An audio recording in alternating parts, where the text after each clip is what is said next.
Good morning students.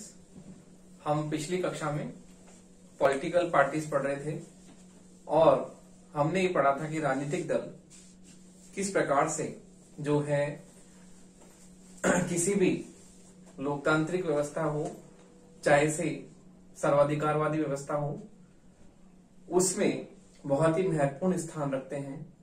और हमने पिछली कक्षा में बीए फर्स्ट ईयर की आपकी कक्षा थी और उसमें ये पढ़ा था कि राजनीतिक दल जो है लोकतंत्र के पहिए हैं और इनके बिना हम लोकतांत्रिक व्यवस्था का सफल संचालन नहीं कर सकते। अर्थात हम यह भी नहीं कह सकते कि लोकतंत्र जो है इनके बिना चल सकता है।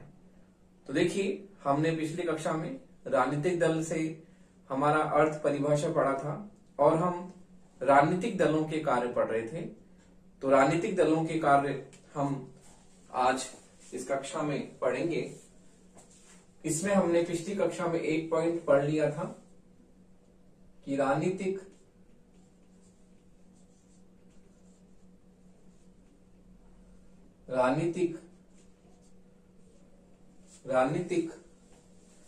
दलों के कार्य।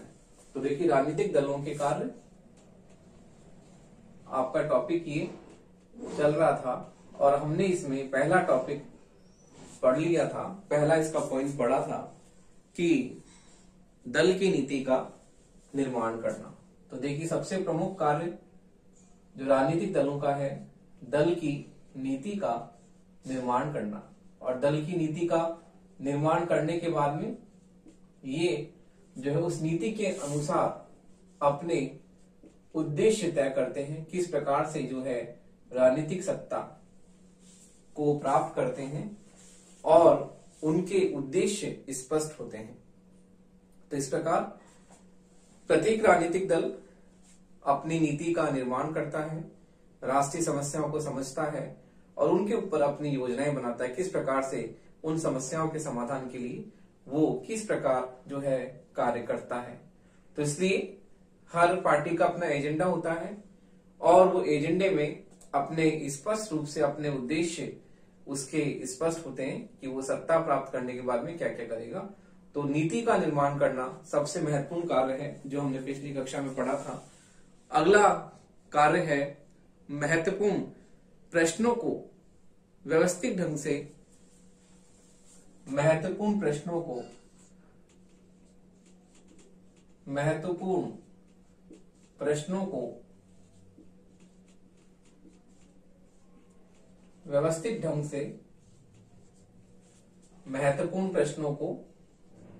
व्यवस्थित ढंग से जनता के सामने रखना।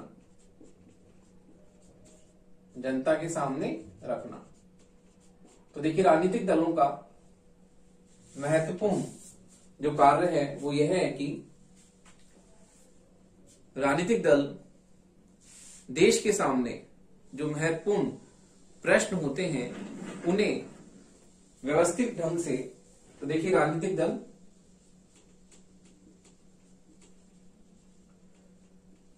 देश के सम्मुख जो भी महत्वपूर्ण प्रश्न होते हैं,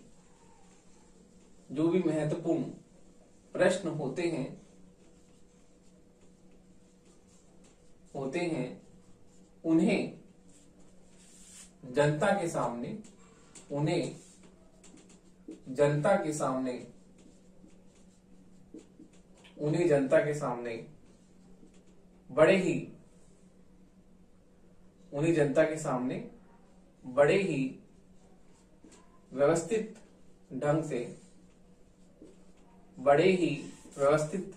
से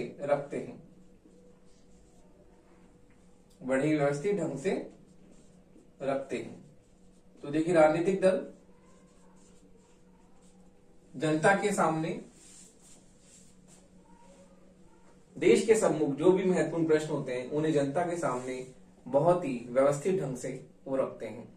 तो हम देखते हैं कि किस प्रकार से राष्ट्रीय महत्व के जो प्रश्न होते हैं उन राष्ट्रीय महत्व के प्रश्नों को राजनीतिक दल जो है जनता के सामने बड़े ही व्यवस्थित ढंग से उन्हें प्रस्तुत करते हैं।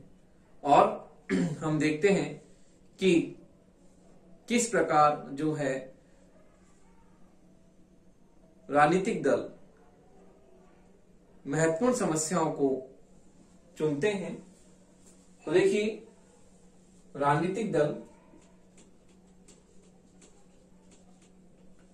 महत्वपूर्ण समस्याओं को चुनकर महत्वपूर्ण समस्याओं को चुनकर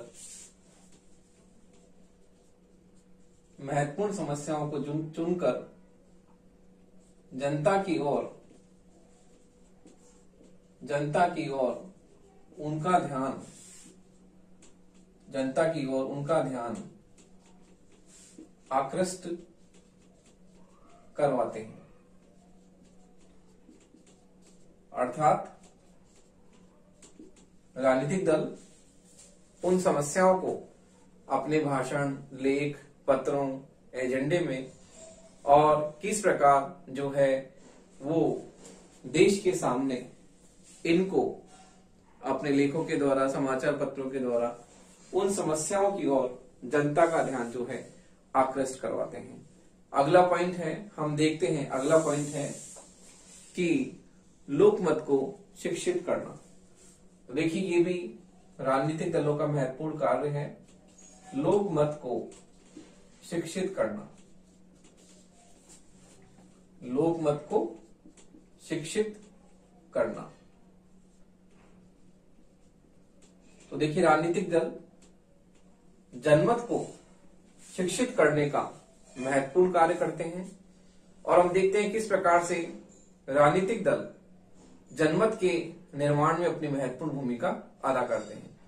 जैसे कि हम देखते हैं कि इलेक्शंस के समय में जो राजनीतिक दल होते हैं वो घर घर जाकर प्रचार प्रसार करते हैं। चुनाव अभियान के दौरान हम देखते हैं किस प्रकार से वो घर घर जाकर जो है लोगों से वोट मांगते हैं।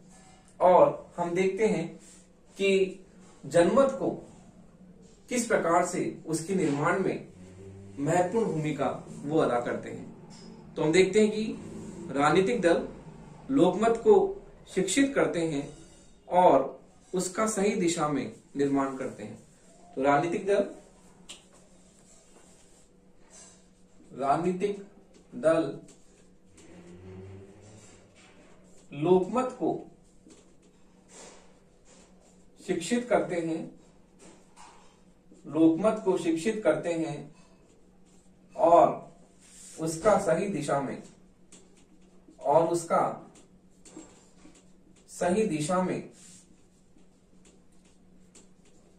निर्माण करते हैं। उसका सही दिशा में निर्माण करते हैं। तो देखिए, राजनीतिक दलों का महत्वपूर्ण कार्य है लोकमत को शिक्षित करना और उसका सही डायरेक्शन में उसका निर्माण करना।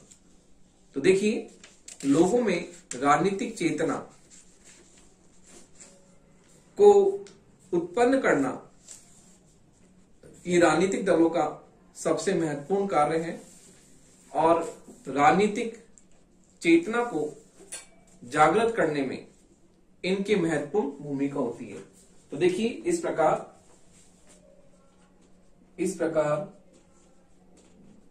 राजनीतिक दल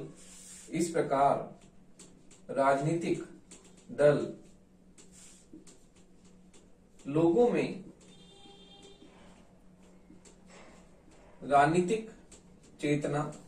में राजनीतिक चेतना को जागृत करते हैं। लोगों में राजनीतिक चेतना को जागृत करते हैं। तो इस प्रकार से हम देखते हैं जनमत के निर्माण में जो इन दलों का बहुत ही महत्वपूर्ण स्थान हमें देखने को मिलता है। अगला पॉइंट है निर्वाचन संबंधी कार्य। तो देखिए, निर्वाचन संबंधी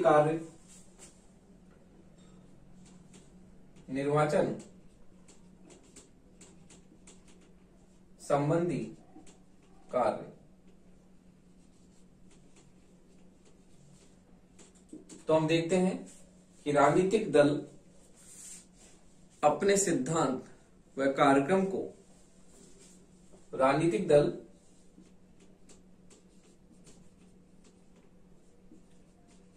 अपने सिद्धांत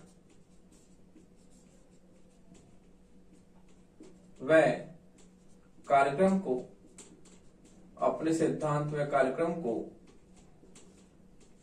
क्रियान्वित करने के लिए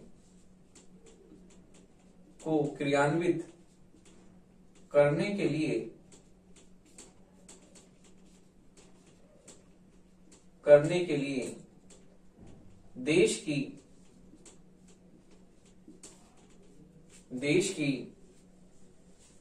समस्त सत्ता पर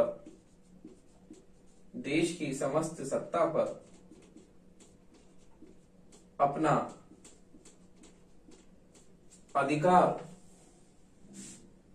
अधिकार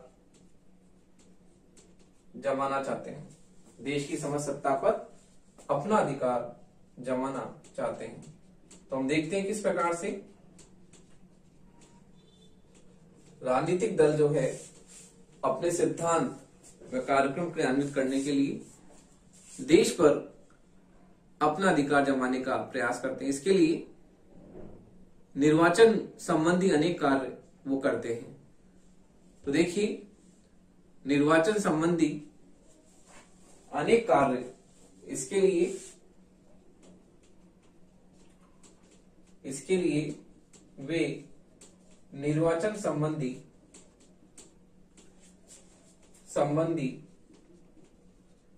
अनेक कार्य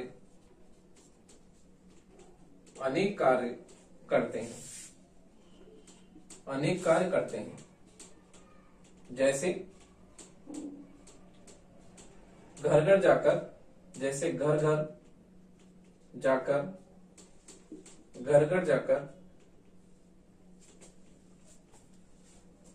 मतपत्रों की नामावली देना, घर घर जाकर मतपत्रों की नामावली देना या निर्वाचन सूची देना, विभिन्न पदों के प्रत्याशियों को विभिन्न पदों के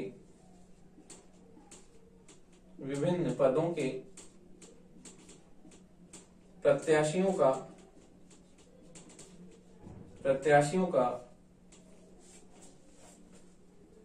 चुनाव करना जो कि निर्वाचन में पदों के प्रत्याशियों का चुनाव करना जो कि निर्वाचन लड़ना चाहते हैं, चुनाव लड़ना चाहते हैं। तो देखिए, हम निर्वाचन संबंधी कार्य में भी राजनीतिक दलों का महत्वपूर्ण कार्य है कि किस प्रकार से अपने सिद्धांत व कार्यक्रम को क्रियान्वित करने के लिए वो देश की समस्त जनता पर अपना एकाधिकार स्थापित करना चाहते हैं, सत्ता को प्राप्त करना। क्योंकि राजनीतिक दलों का प्रमुख उद्देश्य है सत्ता को प्राप्त करना।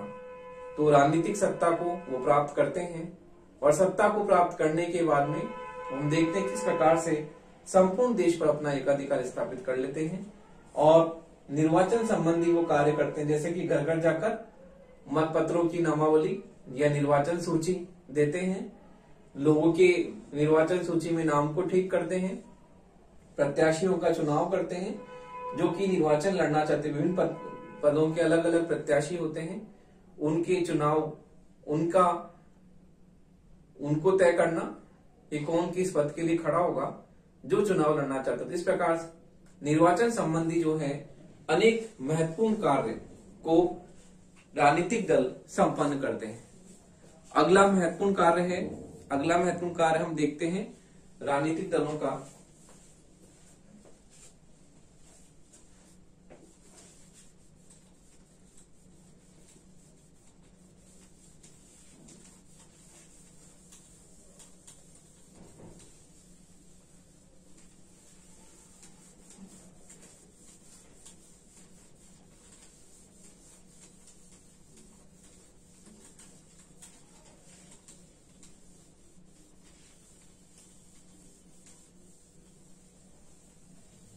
देखिए, अगला महत्वपूर्ण कार्य है राजनीतिक दलों का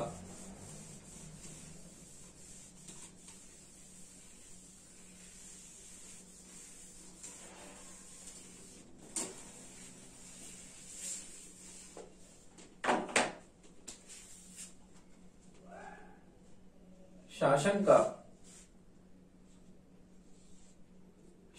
का संचालन करना, शासन का संचालन करना। देखिए, राजनीतिक दलों का उद्देश्य सत्ता को प्राप्त करना है और सत्ता को प्राप्त करने के बाद में ये संपूर्ण देश पर अपना एकाधिकार स्थापित कर लेते हैं और देश की शासन व्यवस्था को संचालित करते हैं। क्योंकि चुनाव में जब राजनीतिक दलों को बहुमत प्राप्त हो जाता है तो जिस पार्टी को बहुमत प्राप्त होता है वो पार्टी सरकार बनाती है और सरकार बनाकर शासन सत्ता को संभालती है और उसको सुव्यवस्थित ढंग से उसका संचालन करती है। तो देखिए, हम देखते हैं कि जब चुनाव में, तो देखिए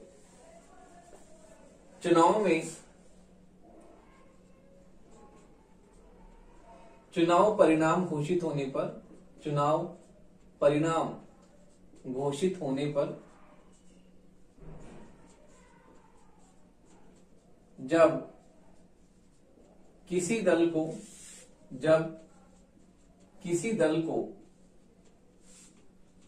बहुमत प्राप्त हो जाता है, किसी दल को बहुमत प्राप्त हो जाता है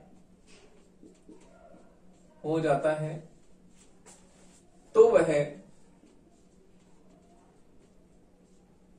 सरकार का निर्माण करता है, तो वह सरकार का निर्माण करता है और समस्त देश की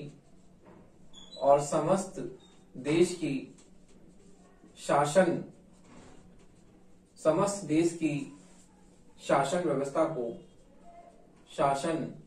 को संचालित करता है, समस्त देश की शासन व्यवस्था को संचालित करता है। तो देखिए, सरकार के निर्माण में राजनीतिक दलों की महत्वपूर्ण भागीदारी होती है। तो सरकार बनाने का ये महत्वपूर्ण कार्य करते हैं। तो चुनाव के जीतने के बाद में चुनावी घोषणा पत्र, जिसमें कि राजनीतिक दल अपनी जो भी नीतियां कार्यक्रम बनाते हैं। तो देखिए, हम देखते हैं कि चुनाव के पूर्व जो घोषणा पत्र राजनीतिक दलों ने घोषित किया था, तो सरकार बनाते समय उस घोषणा पत्र को अपने सामने रखते हैं और उस घोषणा पत्र में लिखी हुई जो भी प्रमुख बातें जो उन्होंने अपने नीति निर्माण करने के समय में तय की थी, उसके अनुसार वो कार्य करते हैं। अभी अलग बात है कि वो कितना पूरा करते हैं आने वाले समय में, आने वाले 5 वर्ष में वो कितना अपने चुनावी घोषणा पत्र को पूरा करते हैं, ये उन पर तय होता है। तो देखिए, चुनावी घोषणा पत्र में लिखी हुई जो भी बातें होती हैं, उन बातों के अनुरूप वो कार्य करने का प्रयास करते हैं। तो हम देखते हैं कि इस प्रकार देश की शासन व्यवस्था को संचालित करने में राजनीतिक दल जो है राजनीतिक सत्ता को प्राप्त करके समस्त देश की शासन व्यवस्था को संचालित करते हैं। अगला पॉइंट है विरोधी दल के रूप में कार्य। तो देखिए अगला पॉइंट है विरोधी दल के रूप में कार्य। विरोधी दल के रूप में कार्य। तो देखिए हम देखते हैं कि चुनाव में जिस दल को बहुमत प्राप्त हो जाता है, चुनाव में जिस दल को बहुमत प्राप्त हो जाता है वह तो सरकार बनाता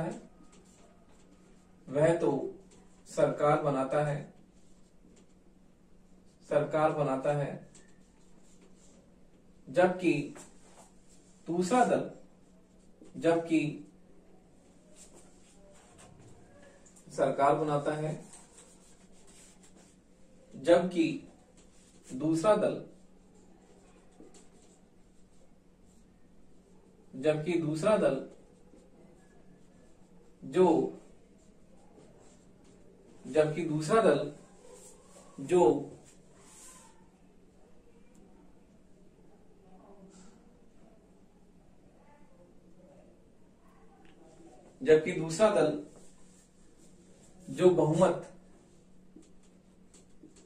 जो बहुमत प्राप्त नहीं कर पाता है, वह दूसरा दल जो बहुमत प्राप्त नहीं कर पाता है वह विरोधी दल या विपक्ष के रूप में अपना स्थान ग्रहण करता है, तो देखिए हम देखते हैं कि चुनाव में जिस दल को बहुमत प्राप्त होता है वो पार्टी अपनी सरकार बनाती है और सरकार बनाकर सत्ता को ग्रहण करती है। लेकिन जिस दल को बहुमत प्राप्त नहीं होता, जो अल्पसंख्यक रह जाता है, जिसे बहुत ही कम मत प्राप्त होते हैं, तो जो दल हार जाता है तो वो दल क्या करता है, विपक्ष के रूप में अपनी जो है सीट ग्रहण करता है, उसे विपक्ष के रूप में अपना स्थान ग्रहण करना पड़ता है। तो हम देखते हैं कि राजनीतिक दल विपक्ष के रूप में भी अपनी महत्वपूर्ण भूमिका निभाते हैं और हम देखते हैं किस प्रकार से किसी भी राजनीतिक व्यवस्था में, किसी भी शासन व्यवस्था में दलों का होना बहुत ही महत्वपूर्ण है और जितना सत्तारूढ़ दल का स्थान होता है उतना ही विपक्ष का भी स्थान महत्वपूर्ण होता है, क्योंकि सत्तारूढ़ दल की आलोचना करना विपक्ष का महत्वपूर्ण कार्य है ताकि सत्तारूढ़ दल सही दिशा में अपना कार्य कर सके। तो इसलिए स्वस्थ व रचनात्मक विपक्ष का होना बहुत ही महत्वपूर्ण है ताकि सत्तारूढ़ जो दल है वो सही ढंग से कार्य कर सके और विपक्ष जो है वो इतना मजबूत होना चाहिए कि सत्तारूढ़ दल की जो भी नीतियां जो उसे गलत लगती हैं उनकी वो आलोचना करें ताकि विपक्ष एक रचनात्मक रूप में स्थापित हो सके। और जब विपक्ष रचनात्मक रूप से स्थापित होगा तो हम देखेंगे कि सत्तारूढ़ दल किस प्रकार जो है बहुत ही व्यवस्थित और सुचारू ढंग से काम करता है।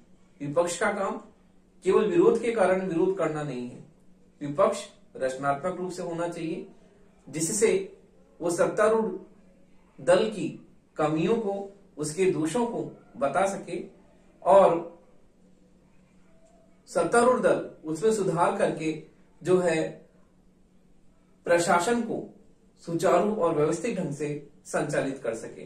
तो इसलिए हम देखते हैं कि किसी भी राजनीतिक व्यवस्था में, किसी भी शासन व्यवस्था में जितना महत्वपूर्ण स्थान राजनीतिक दलों का होता है, जितना महत्वपूर्ण स्थान सत्तारूढ़ दल का होता है, उतना ही महत्वपूर्ण स्थान विपक्ष का भी होता है। तो इसलिए विपक्ष के रूप में जो है इनकी महत्वपूर्ण भूमिका होती है।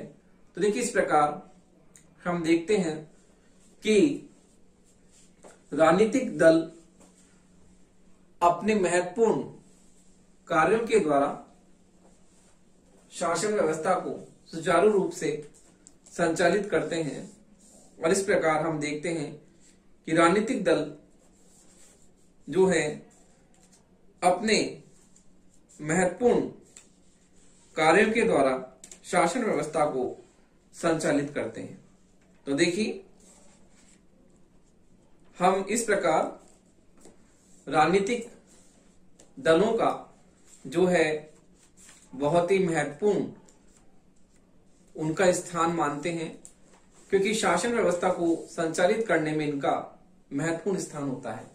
तो देखिए अब हम देखते हैं कि दल प्रणाली के गुण और दोष क्या हैं।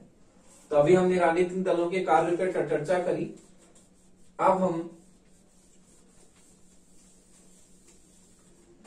दलीय प्रणाली के गुण और दोष पर चर्चा करते हैं कि दलीय प्रणाली के गुण और दोष क्या होते हैं।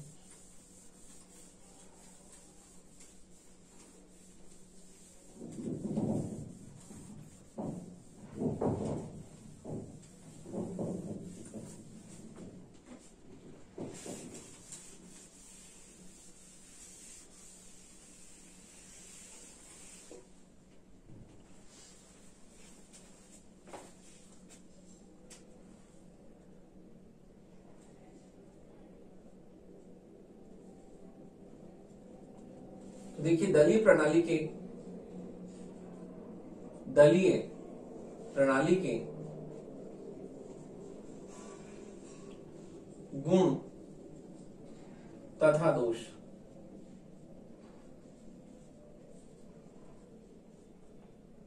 दलीय प्रणाली के गुण तथा दोषों की हम चर्चा करते हैं। पहले हम दलीय प्रणाली के गुण के बारे में देखते हैं कि दलीय प्रणाली के गुण क्या हैं। तो देखिए दलीय प्रणाली के गुण।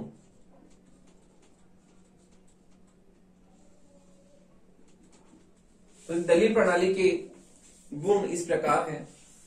पहला है राजनीतिक दल महत्वपूर्ण समस्याओं की ओर राजनीतिक दल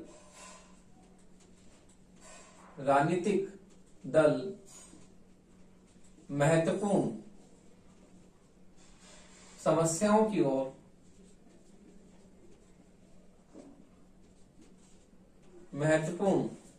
समस्याओं की ओर जनता का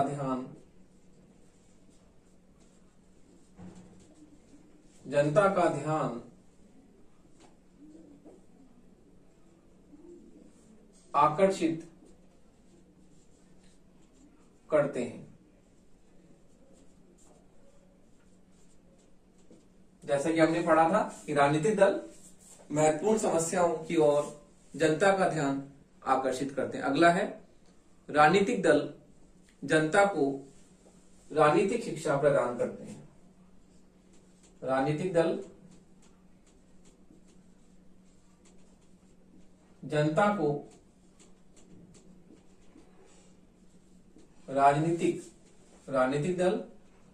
को राजनीतिक शिक्षा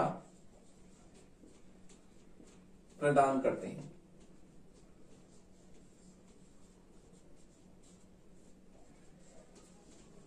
तो देखिए राजनीतिक दल नागरिकों को राजनीतिक शिक्षा प्रदान करते हैं। जैसा कि हमने देखा जनमत के निर्माण में भी उनकी महत्वपूर्ण भूमिका होती है, और किस प्रकार ये जनता को शिक्षित करते हैं ताकि जनता राजनीति में सक्रिय रूप से अपनी भूमिका निभा सके। तो ये जनता को सक्रिय रखने के लिए अपनी महत्वपूर्ण भूमिका का निर्वाह करते हैं। और हम देखते हैं किस प्रकार से जनमत के निर्माण में भी इनकी महत्वपूर्ण भागीदारी होती है। अगला है सरकार के लिए शक्ति के साधन। तो देखिए सरकार के लिए शक्ति के साधन है, सरकार के लिए शक्ति के साधन,